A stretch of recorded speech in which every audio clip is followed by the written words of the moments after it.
All right. Can the chat hear me?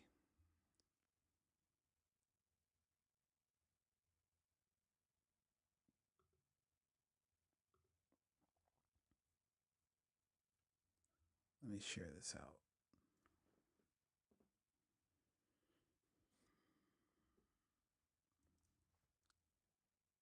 What's going on? Got two viewers. Let's go. Two whole people. Okay. I don't know. I guess it's loud enough. Let me get a link.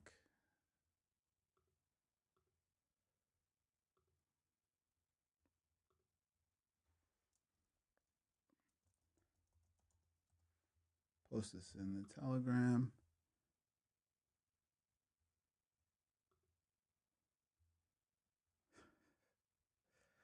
Yeah, the internet's wild. Get the lights on here. We good? Get the ICM going. Find my stream here. Copy the link. And then Telegram.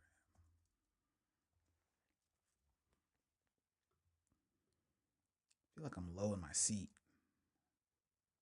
I guess I'm okay.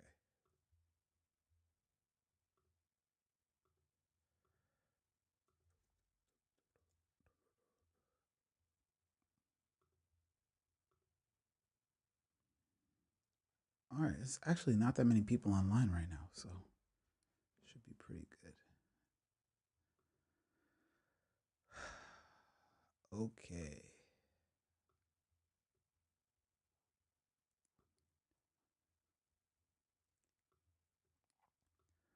All right. So we're back up and running.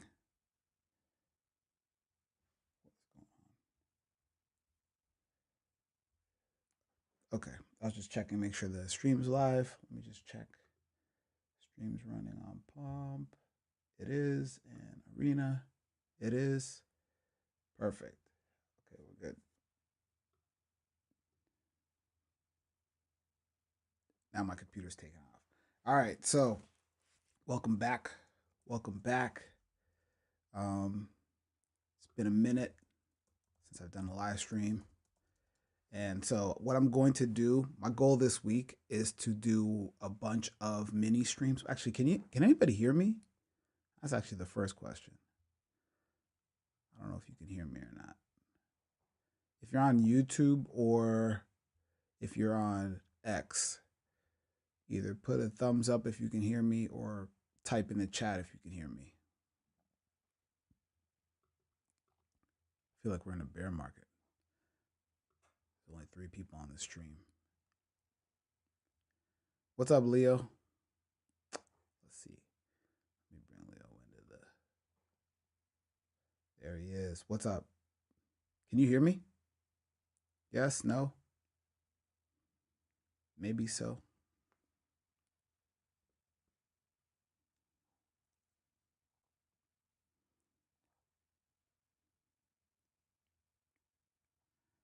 Hello. Let me check. I'll check on my. Check my. Oh, yo, S Doggy. Yeah. All right. Perfect. Cool. Okay. I will continue then.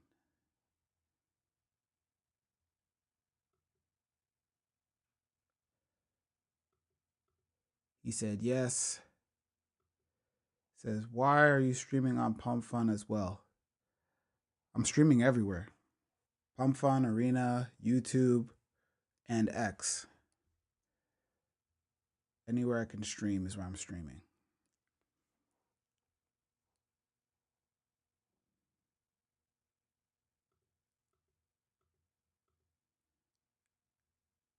You said you can hear perfect. Oh, actually, I just wrote a blog post. I'll actually let me touch on that. So I'm gonna be doing a couple of things this week.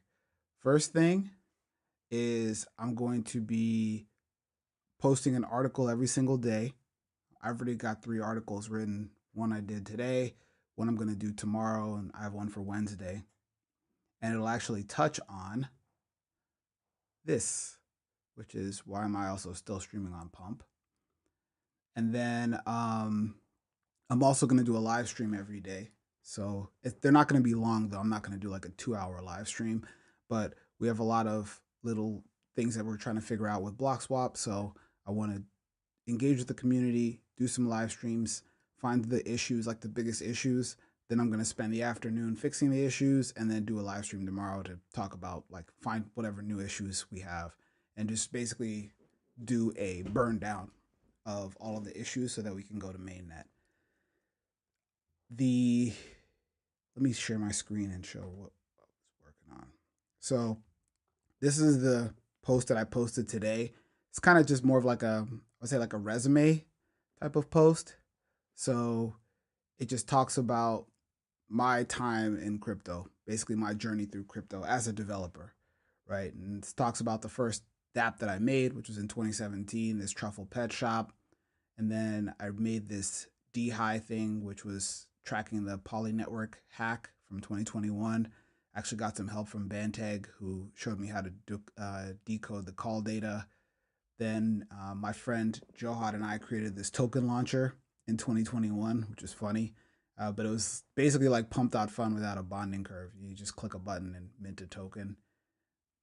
And then I did this proof of stake mining on Libra, which was interesting. It's just like a different blockchain, had a different model. We were using Mac Minis at the time because they were able to mine blocks faster than they were able to mine blocks faster than the Libra docs were specifying. So we were mining like tons of blocks, but this ended up not going anywhere. I built this link tree for Web3 thing, which was probably, I would say, in terms of product, one of the best products that we built and designed. It was all powered by ENS. You could visually see all the stuff on chain. You could see like the NFT collections. You could see all the votes that were happening on Snapshot. You could see treasuries and any owner wallets and stuff like that. And then it was like a link tree, so you would have all of the official links. Then I built this Hex wallet, which was basically tied into the Hex protocol, and you could see the on-chain yield. You could see your stakes. You could see what your penalty was. It was like a really nice visualization on top of the Hex protocol. And then I built this Zen proof of participation UI. So it was basically sat on top of the Zen protocol. I learned how it worked and kind of built this in a week. And it became a pretty important piece of the ecosystem for people to go to, and also helped me learn more about the protocol by just building the product. And we deployed this on 13 different chains, so had to learn about a lot of the different RPCs, how to bridge stuff around. And then my friend and I, the same person that I worked on with Atomize and with Token Launch, we ended up building Phoenix, which was long-term staking for Zen. And this was a protocol that we built and designed ourselves from scratch, and ended up working out. It was a good project, I think, fun to build. Helped me learn a lot about tokenomics and basically a lot about deploying on a lot of these different EVM chains, because there's subtle differences and little nuances with each one. But we built this. Then I realized, okay, a lot of these things didn't have any business models. So then we ended up building, another friend of mine and I ended up building this Veblen, which was like a Sotheby's NFT. Oh, hold on a second. Hold on one second.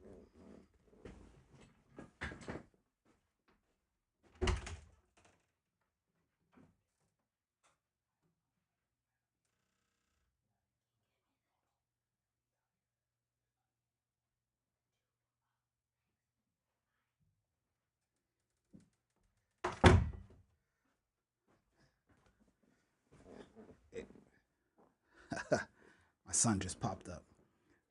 All right, I'm back. So we ended up building this Veblen product, which is like an NFT Sotheby's. It was for high-end brands, so like Gucci, Louis Vuitton, all of those guys. They all had like a NFT Sotheby's, or they all had NFTs, and we were trying to figure out a way to bring it to the high-end market. And then I built this Super dApp product, which was designed around this concept of token actions. which I still think is the future of crypto. I feel like this is how every crypto wallet should look, but you know, people are not good at design, so we have the wallets we have. And then we built this meme coin launcher on Base, which was mimicking kind of like Pump Fund. So we built that, and then we built this token sweeper, which would basically turn all of the little meme coins. Because after we built this meme coin launcher, we noticed that a lot of people had a lot of just tokens that were worth very little amount, you know, like $5, $2, $3. So we wanted to figure out a way to turn them back into stables. So we kind of built a problem, and then we built a solution to the problem that we built. And then we're working on Bloxwap right now, which is Robinhood meets Guitar Hero. So that's kind of where this is just a blog post I did today. Tomorrow, the blog post is actually inspired by a friend who asked me, like, what is tap trading? So it's going to be a simple blog post on what tap trading is. And then on Wednesday, I'm going to post a blog post on the lessons from the Bloxwap token, lessons learned, and different things just to take into consideration if somebody's thinking about launching a meme coin and trying to tie it to a project. Let's see. Let me take a look at this.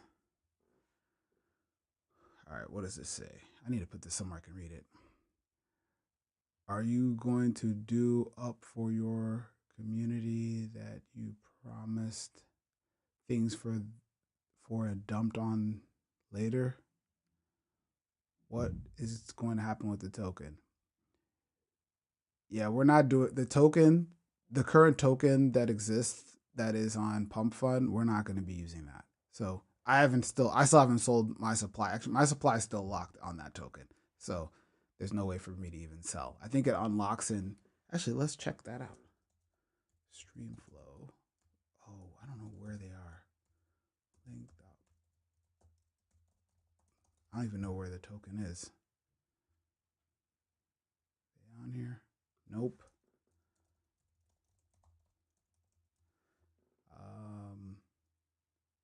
What is the site that has a Streamflow?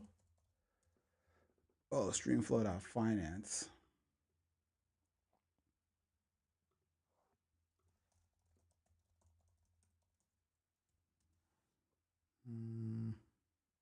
Yeah, I don't even know where to find this thing right now.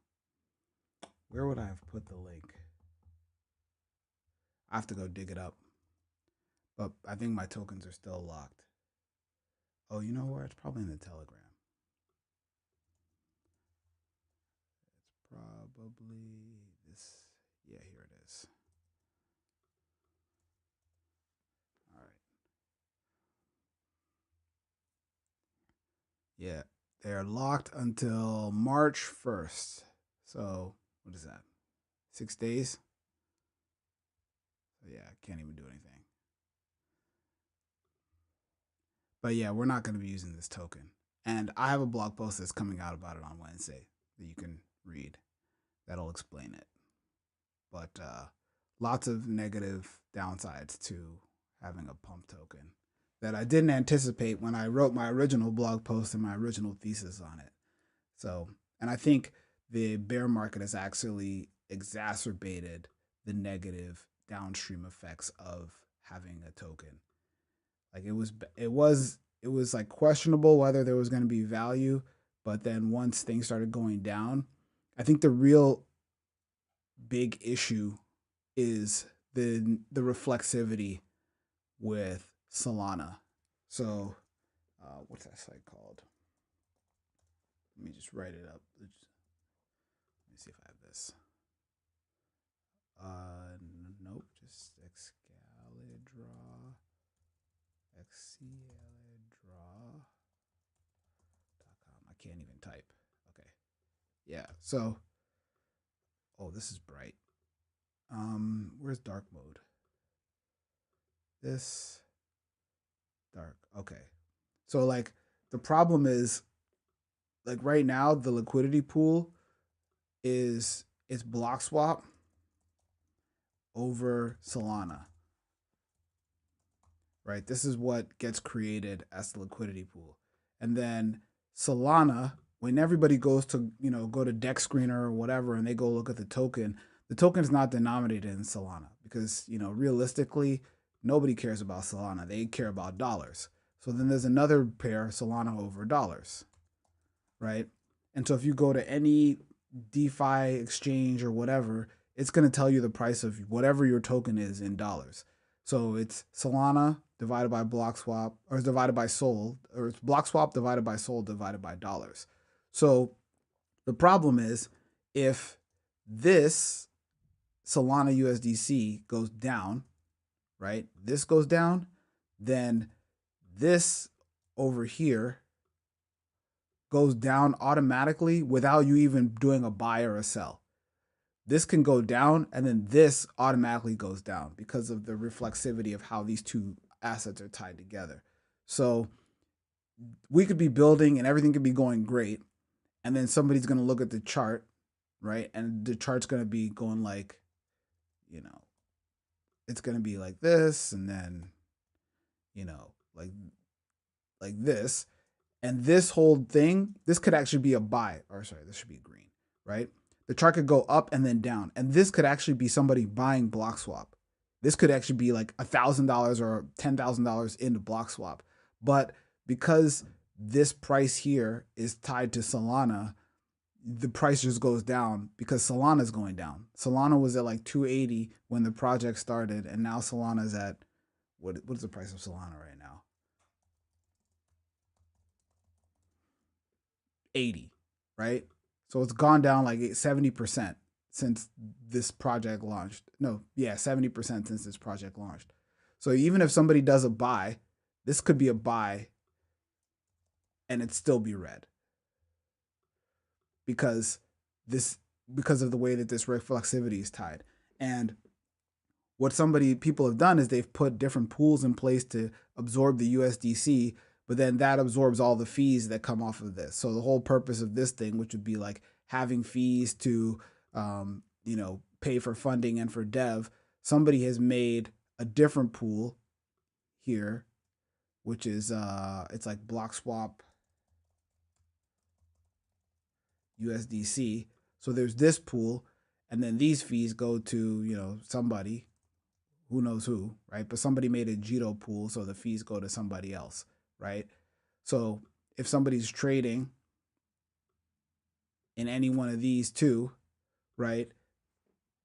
This actually, you wouldn't even go through this way because the way the router would work, if you wanted to buy Bloxwap with USDC, this pool would be deeper than going this way. So this would be the pool that would take all the fees and get all the money. So it wouldn't even go this way.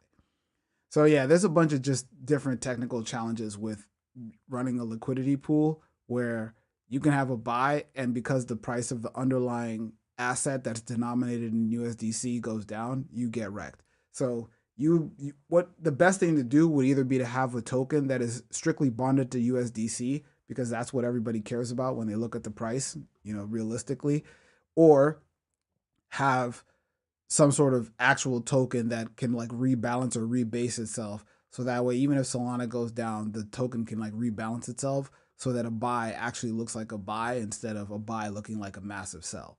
So it's very difficult. Like even if you looked at the token price right now, it would probably be maybe like 4x or 5x, whatever it is right now, if you just rewound the time like 6 months. It would just be 5x higher, or 4 or 5x higher, just off of moving the price of Solana back up. So, or 3 or 4x higher, sorry, just off of moving the price of Solana back up. And that's and somebody could even do a sell after you move the price of Solana back up, and it would be a green candle because if Solana goes up, it's the exact same reflexivity. If Solana goes up over here, then anybody can do anything on this pool, and this pool goes up because Solana goes up. So yeah, there's a lot of complications, but the blog post talks about it and has 7 different examples of things that were not optimal. Okay, let's get to what we came to do. So we're going to be doing a Devnet test here. So, I'm on mainnet. So what we want to do is go to Devnet. Oops, not there. Devnet.bloxwap.com, which should take you to the Devnet page of Bloxwap. And then in the middle here, you should be able to click on Devnet. And oh, your boy's rich. I need to send this somewhere. I guess this is fine. Um, so yeah, this is just Devnet. So calm down. But anybody on Devnet, you should be able to play. So we've got if you need Solana, once you log in, so you'll have to log in, right? So if you log out and log back in, you'll be able to log in with a social login or a wallet. It will create this privy wallet for you, which is what helps us do the transactions and not have to worry about all of the crypto pop-ups. And then once the wallet is created, you'll be able to click. If you don't have any Solana balance, you can just click deposit Sol, and the Solana faucet will give you, I think, 2 Sol. And then if you don't have any USDC, just click deposit USDC, and the drift faucet will give you $100 of USDC over here. So that is this piece here. And then when you're ready to play, it will only take up to $100 of USDC out. So you can just click play here, and then it will deposit the USDC into the game vault, and then it will delegate it onto the ephemeral rollup. So we are using MagicBlock, which I don't know if I think I talked about how it works, but it basically allows us to do gasless transactions and everything. So that's it. So once it's deposited, you're ready to trade. Now, there's one little thing that I want to fix, but if you open up your first trade, it takes a second for the trade to get recognized. But then once the trade is recognized, it should be good to go. So this went through and then it's delayed. So that was a push, but you should be able to just like tap trade and these trades should fill in. Some of them are a little slow. So I think this part of it is also that we're on DevNet. When you're on mainnet, these should actually go a little bit faster. But yeah, so you're trading and you're actually trading against a live liquidity pool. So there's a liquidity pool backing this that you can trade against. And do I have let me see something. What was that thing called? Devnet.bloxwap.com / oh boy. Trying to remember where I put the pool. Hold on one second. Let me go look something up. Gotta look in the code because I don't remember where I put this thing. Source app. Oops, app.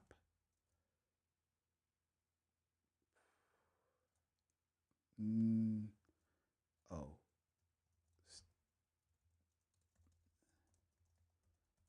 I think is it in here? Let's see.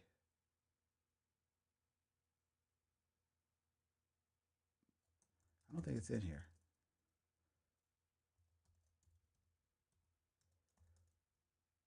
Ah, that's where it is. I found it. Well, let's see if this works.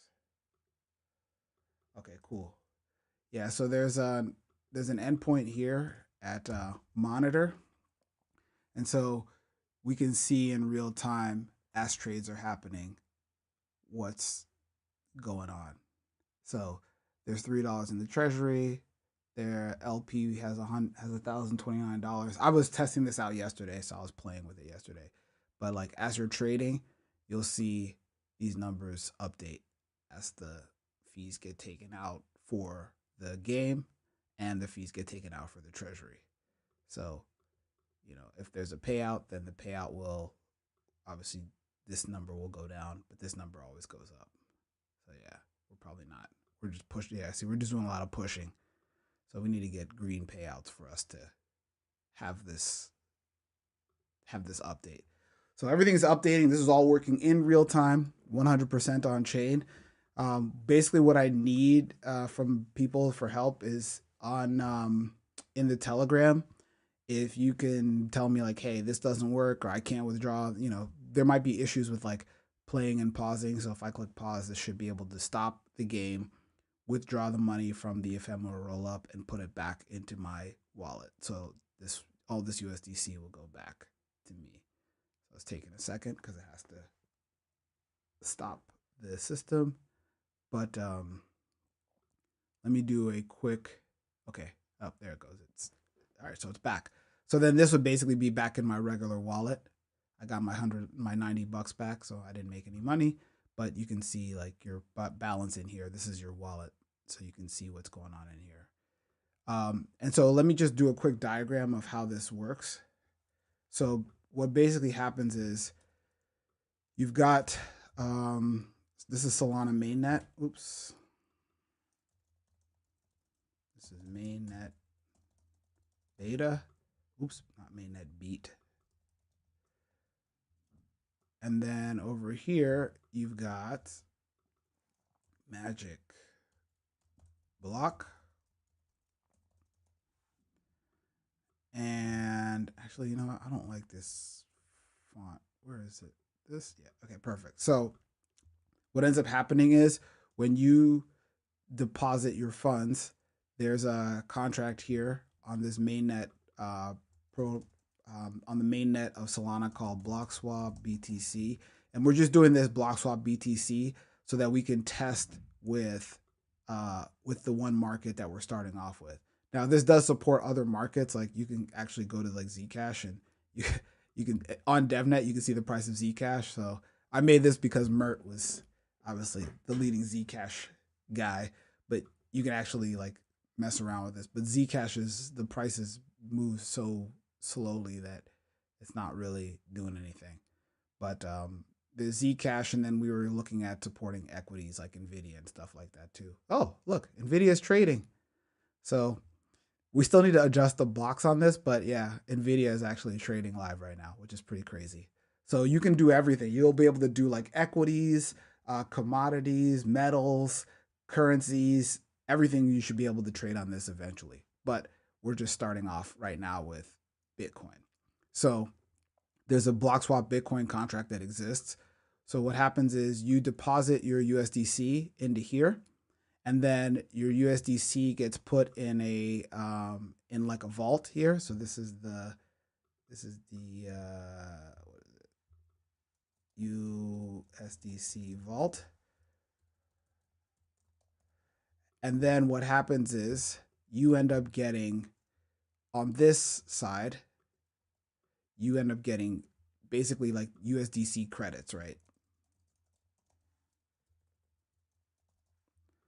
So over here, you get USDC credits over there. And then what you're doing is every time you're tapping out of this credit balance. So you're just tapping, and then your credit balance is going into the system. The system is looking at the price of the of Bitcoin every 200 milliseconds. It's comparing the price of Bitcoin every 200 milliseconds with how much you have in your credits, and it's checking over and over and over. And then if you meet the conditions of getting a payout, then it credits you back. So money comes out of the LP pool and goes into your wallet.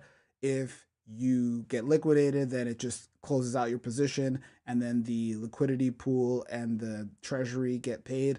And then if you have a push, which is what you were seeing earlier, which is basically like when I make this trade here and it just turns yellow, that's a push. So in the case of a push, you're just getting your money back. And so these are kind of like the examples of how, or you're getting part of your money back. You get 90% back. So once you're done with this whole setup, actually, you know what? Let me move this up here, right? And then once you're done, you know, you're going to have a certain amount of credits that are remaining out here. So you basically say, hey, I want to withdraw my USDC. So you'll do USDC credits. And then let's just say you want to take those back. So whatever you have at the end of your trading session, they'll just go back into here, and then they'll go actually right back into your wallet. So they'll go right back out into your wallet from the mainnet of Solana.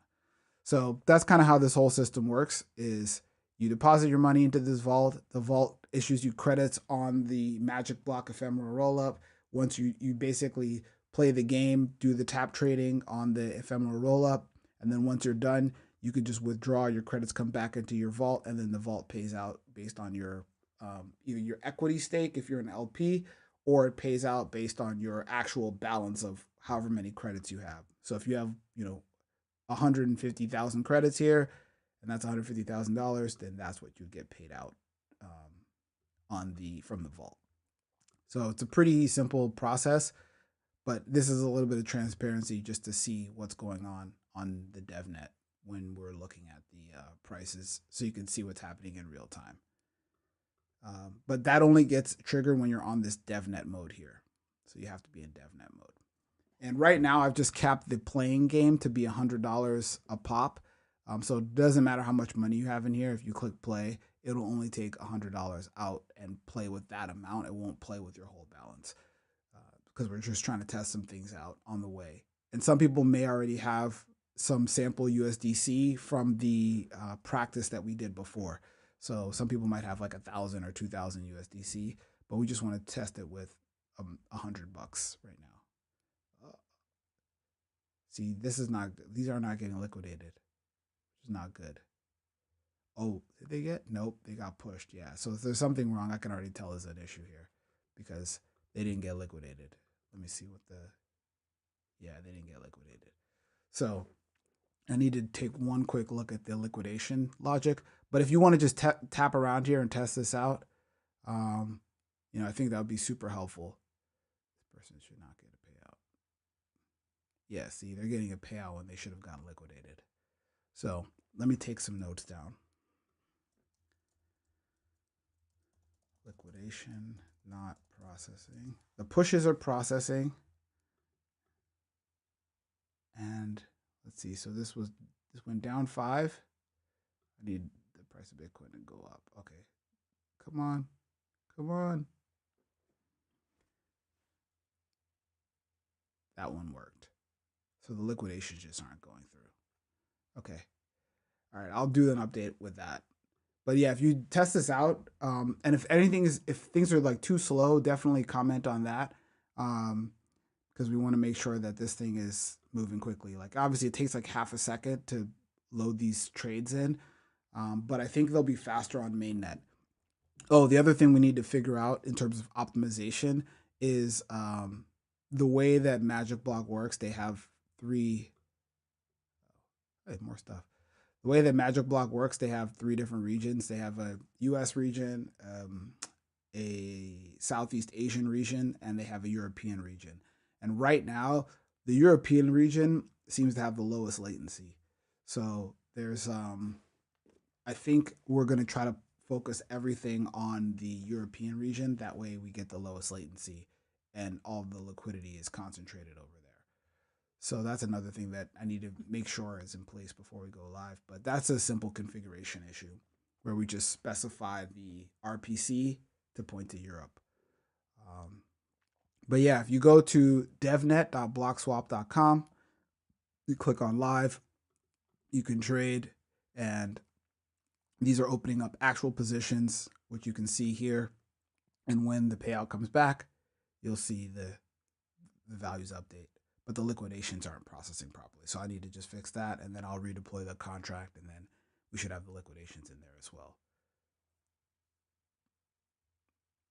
Hold on, what are you saying? I can't read this. Allow for president. No, I can't be a president. I mean, legally I can, but that's too much pressure. I'm trying to chill. All right. Yes, I think that's it. If there's any other questions, like I said, these are going to be relatively short streams this week. I'm going to take a look at the liquidation thing. And then I think later this week, later this week, I have this cool like live mode that I was going to prototype for an event in Consensus Hong Kong that I want to show everybody.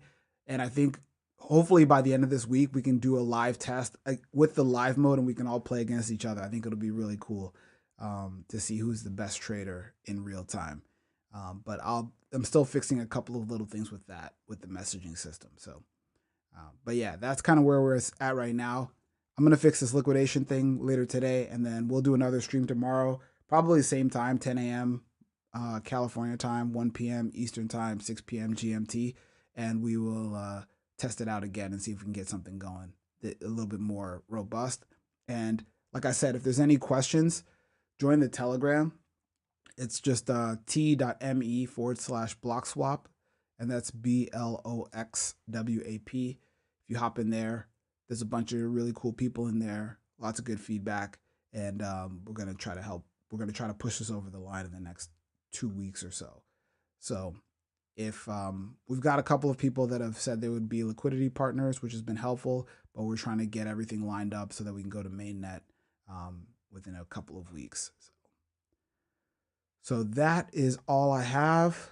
Um, I will do. I'm not going to do Q&A today, but we can do it maybe later in the week or next week if there's any more time. All right. Thank you. Thank you. And I will be back tomorrow, same time. We'll do another one.